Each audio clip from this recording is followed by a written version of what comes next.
Yeah, one of not many. Because I actually work for a company who actually thinks of the employees and spending time with their family and not working on a piece of shit AutoZone or anywhere else that you work for that matter. So for those that are working today, hope you didn't drink too much last night because you're gonna have one hell of a fucking wicked hangover, that's for sure. But as we get into these picks now, right?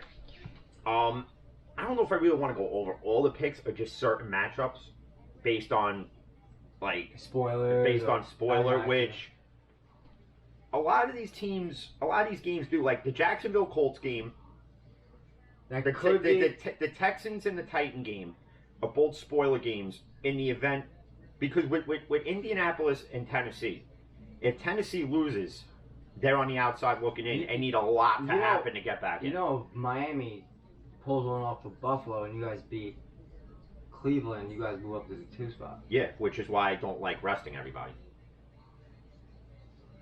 I understand the reasoning behind resting Ben and Pouncey and everybody because we didn't have a true bye week that was planned. It was just kind of, okay, well, you guys can't play Tennessee this week because they decided to jerk around on a high school football field. So, yeah, week 3 is your bye week now.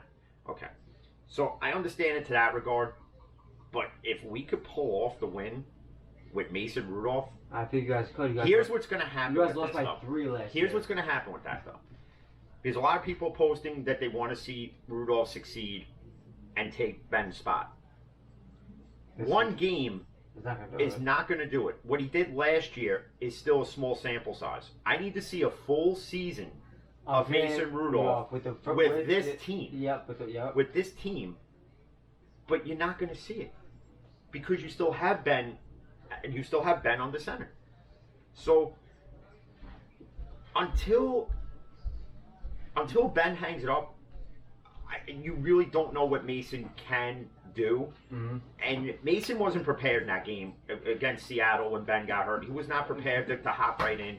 And this is why I always say that second string, third strings, fourth strings, practice squad, they should all your mother's brothers, sisters, cousins who play high school football should all have first team reps. Because anything happen. Because in that case in point, when Ben goes down, they all of a sudden have to create this whole new playbook on the spot for Mason Rudolph, because he doesn't understand the first team offense. Mm-hmm. Well, who do you blame for that? Because I don't blame Mason for it.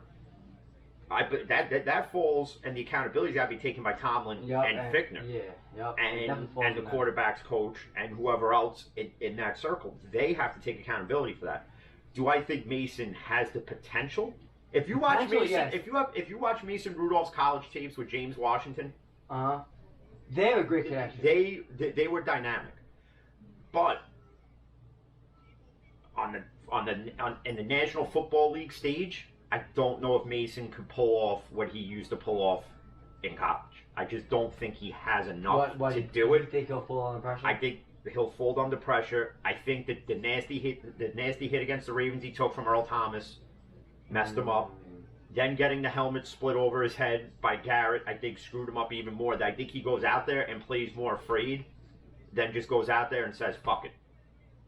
He has to go out there with a Roethlisberger mentality, with a Brett Favre mentality, like, fuck it, this is when I'm throwing it, and he catches it, and if he doesn't, he doesn't. And that's the game Mason's gonna have to play, and the only one who honestly Ben had that headset on, bro. And the only one who could get Mason to play like that is Ben, which has always been under scrutiny that Ben never wanted Mason here, and Ben doesn't like Mason. They don't get along. But then you've heard Mason Rudolph come out and say, Ben coaches me up all the time. Me and Ben talk all the time.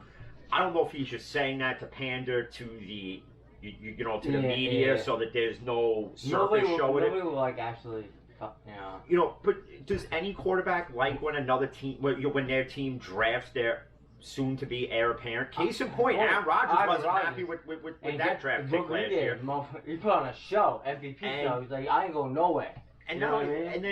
But not only that, then you got Carson Wentz and Jalen Hurts. And that's another prime example. But you know what? Wentz played himself in that predicament. I know. Because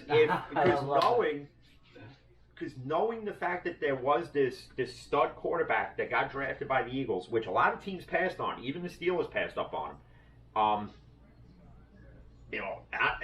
And again, would I take Jalen Hurts on the Steelers? I would.